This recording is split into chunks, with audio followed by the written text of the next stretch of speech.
ڈانگریز depression کا شکار ہے۔ ایک ایسی بیوی جو کھانا پکائے، برتن دھوئے، ہمارے بچے پالے، ہماری خدمت کرے لیکن بیمار نہ ہو، یہ کسی بھی عورت کے لیے ناقابل برداشت ہوتا ہے۔ وہ دنیا کی ہر چیز شیئر کر سکتی ہے، اپنا شوہر کسی کے ساتھ شیئر نہیں کر سکتی۔ السلام علیکم میرے عزیزو قارب، میرے عزیزو، میں ہوں افتخار افتی، پیارے پاکستان کے سٹی آف لو لاہور سے۔ دوستو، کل رات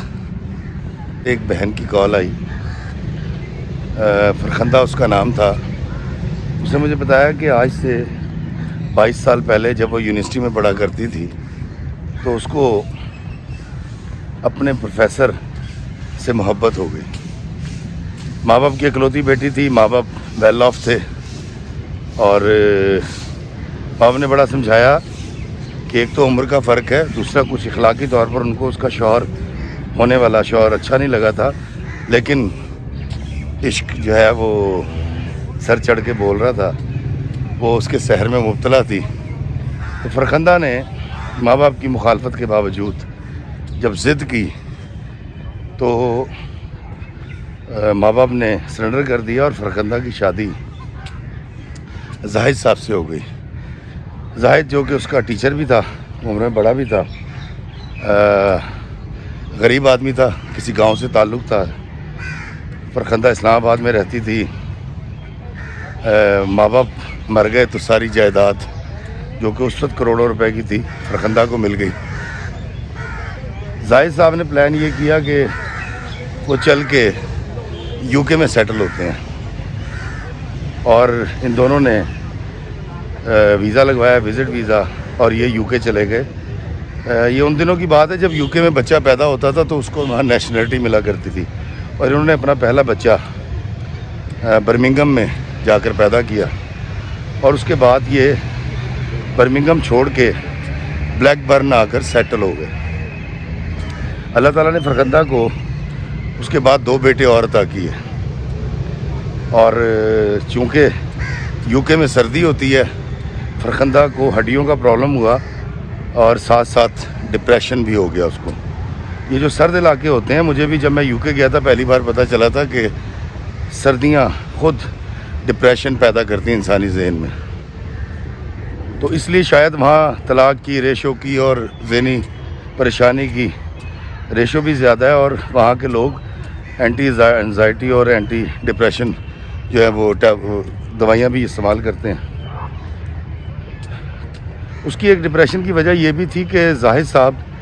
وہاں پڑھانے لگ گئے، لیکن ان کا فرخندہ کو پتہ یہ چلا کہ کچھ جو اسٹوڈنٹس ہیں ان کے اندر وہ انوالو بھی ہیں، اور یہ چیز اس کو ذہنی طور پر بیمار کرتی رہی۔ کسی بھی عورت کے لیے ناقابل برداشت ہوتا ہے، وہ دنیا کی ہر چیز شیئر کر سکتی ہے، اپنا شوہر کسی کے ساتھ شیئر نہیں کر سکتی۔ فرخندہ بھی اس تکلیف سے گزر رہی تھی، اور کرتے کرتے اس کی انزائٹی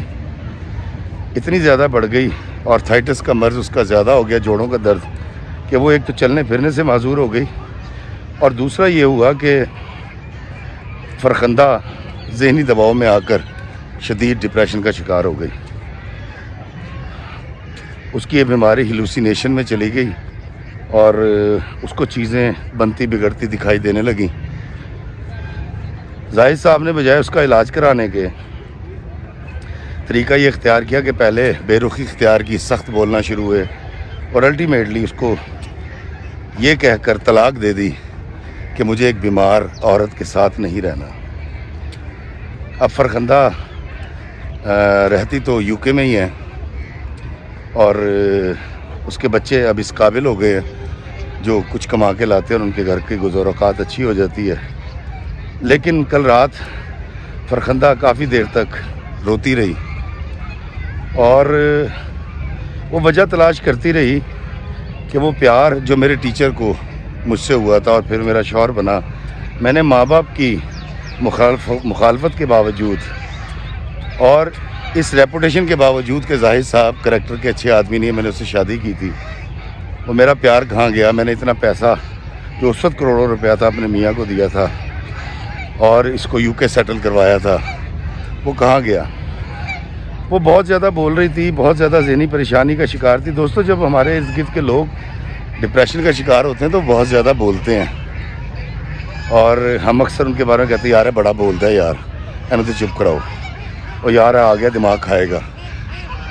تھوڑا سا اگر دماغ کھانے دیں، تھوڑا سا اگر سن لیں اپنے ارد گرد کے لوگوں کو، تو فرخندہ جیسے لوگوں کا علاج ہو سکتا ہے۔ دوستو 47 منٹ کی تقریباً وہ کال تھی، فرخندہ نے رونے سے شروع کیا تھا، اور 47 منٹ کے بعد مجھ سے گفتگو کر کے اپنا دل کا بوجھ ہلکا کرنے کے بعد فرخندہ آخری 5 منٹ گفتگو کے مسکراتی رہی، ہنستی رہی۔ میں نے اس کو دلاسا دیا، مجھے نہیں پتا میرا دلاسا اس کے کام آئے گا یا نہیں آئے گا، لیکن ایک بات میں آپ کو بتا دوں، ہماری سوسائٹی میں سب سے بری بات یہ ہے کہ ہمیں ایک تندرست بیوی چاہیے، ایک ایسی بیوی جو کھانا پکائے، برتن دھوئے، ہمارے بچے پالے، ہماری خدمت کرے، لیکن بیمار نہ ہو۔ شوہر کے پاس بیمار ہونے کے بڑے چانسز ہیں، بیمار ہو جائے تو اس کی تیمارداری بیوی کرتی ہے، اور 2-4-10 دن آفس سے چھٹی بھی کر لیتا کاروبار سے، لیکن واحد ماں ہے یا بیوی ہے جو اس سوسائٹی میں۔ السلام علیکم جی، کیسے ہیں آپ؟ کیا حال ہے؟ یہ ان کا میں بہت بڑا فین ہوں، بڑی ذات، ٹھیک ہے۔ میں ان کو رات کو بھی فیس بک پہ دیکھ رہا تھا، لائیو دیکھ رہا تھا، میرا دل کر رہا تھا میں ان سے ملاقات کروں۔ Thank you. تو آج اچانک ہی میری ملاقات ہو گئی ہے، مجھے بہت اچھا لگ رہا ہے بھائی کے ساتھ میری ملاقات ہو گئی ہے۔ میں ابھی ویڈیو بنا کے واپس آ کے تصویر بناتا ہوں آپ کے ساتھ۔ دوستو ان کا پیار ہے، ان کی محبت ہے، اور میں ان کو مخل اس لیے ہونے دیتا ہوں اپنی ویڈیوز میں کہ ان میں سے کسی کی دل آزاری نہ ہو۔ حالانکہ میں آپ کو اگر دل کی بات بتاؤں تو میں اپنا تسلسل توڑنا نہیں چاہتا جب ویڈیو بنا رہا ہوتا ہوں، لیکن ان لوگوں کا پیار یہ زیادہ ضروری ہے، یہ جو محبت کرتے ہیں ان کو کسی قسم کی ذہنی تکلیف کا شکار نہ کیا جائے۔ تو دوستو میں یہ کہہ رہا تھا کہ ہمیں بیوی وہ چاہیے جو تندرست ہو، بیماری کا اس کے پاس کوئی چانس نہیں ہے، کیونکہ ہمارے زیادہ تر گھرانے وہ ہیں جن کے پاس نوکرانی نہیں ہوتی، ہم بڑے سفید پوش لوگ ہوتے ہیں، تو ہماری بیوی ہی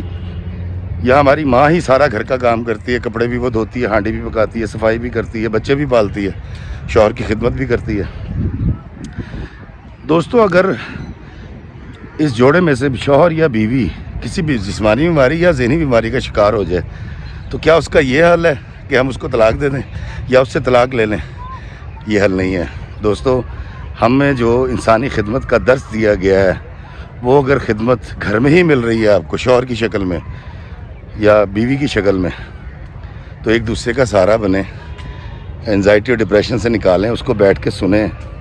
اس کو اپنا کندھا دیں سر رکھ کے رونے کے لیے، اس کو اپنے کان دیں سننے کے لیے۔ آپ کو پتہ ہے جب آپ کسی شخص کو 10-15-20 منٹ اس کی تکلیف سن لیتے ہیں تو وہ ڈپریشن سے باہر آ جاتا ہے، اس کو حل سجائی دینے لگتے ہیں۔ اس کے بعد سماجی سہارا بہت بڑی چیز ہے۔ ہم اس ملک میں رہتے ہیں جہاں اربوں روپے کی ڈپریشن کی دوائیاں آتی ہیں، لیکن سماجی طور پر جب ہم یہ کہتے ہیں یار میں بڑا ڈپریشن کا شکار ہوں گا تو لہفا ڈانگریز ڈپریشن کا شکار ہے۔ دوستو ہم نے جب سے سننا بند کر دیا، اپنے کان اور کندھے لوگوں کو دینے بند کر دیے، جب سے یہ چوپال اور یہ تھڑے کا کانسیپٹ ختم ہو گیا، تو پھر آپ نہر کے کنارے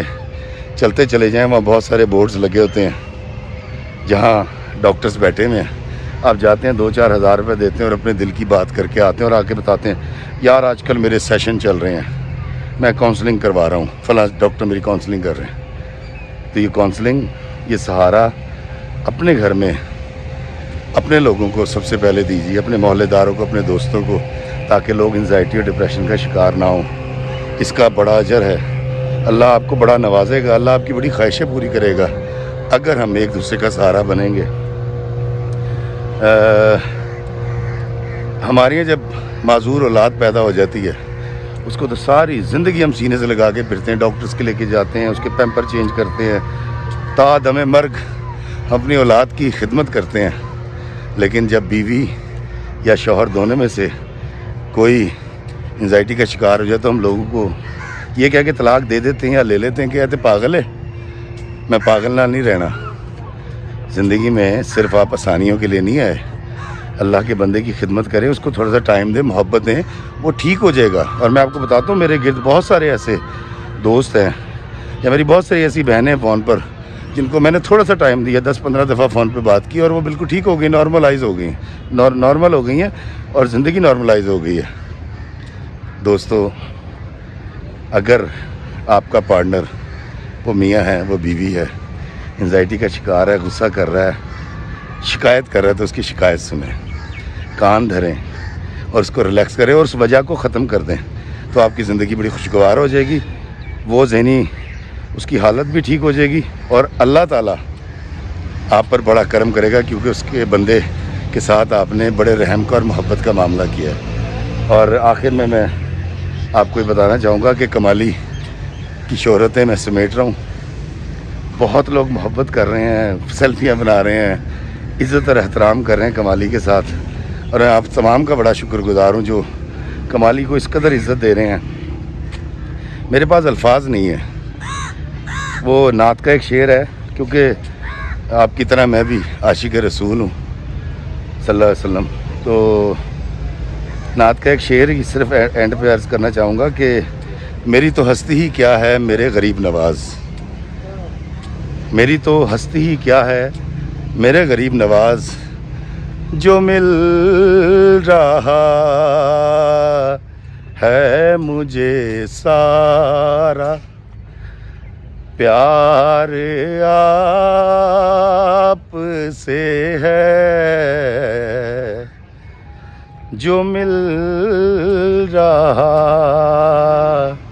ہے مجھے سارا پیار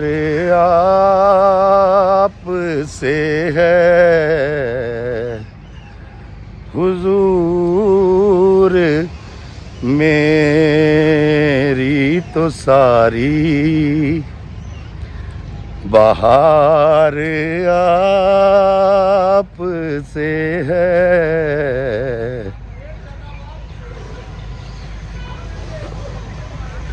اس فقیر کے ساتھ اپنی محبت، اپنا پیار اسی طرح جوڑے رکھیے گا، اور اپنے قریبی رشتہ داروں کے ساتھ محبت، پیار اور اخلاق سے پیش آئیے گا، کہ زندگی کا اصل مقصد یہی ہے، جینا اسی کا نام ہے۔ اللہ ہمیں آسانیت عطا فرمائے اور آسانیاں تقسیم کرنے کا شرف عطا فرمائے، آمین۔ السلام علیکم ورحمۃ اللہ وبرکاتہ۔